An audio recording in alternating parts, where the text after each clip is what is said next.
gaji sebenar rakyat Malaysia telah susut nilai 3 kali ganda dalam 40 tahun.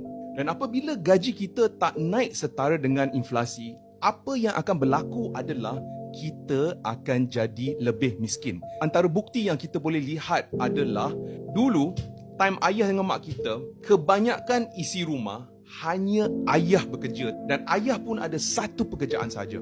Dengan ayah bekerja, dia boleh sarakan satu family. Tapi sekarang ini, ayah kerja, mak kerja. Masih tak cukup. Ayah kena ambil 2 pekerjaan, guys. Adakah ini sesuatu indikator bahawa rakyat kita lebih kaya? So pasal itu, kita boleh lihat ramai yang terpaksa ambil kerja sampingan. Dan ini bukan sesuatu yang kita suka, ini sesuatu keperluan yang kita terpaksa buat. Dan jika kamu nak belajar sedikit bagaimana untuk menguruskan wang, sila klik di link kat bio saya yang akan membawa kamu ke halaman Shopee yang berupa sebegini.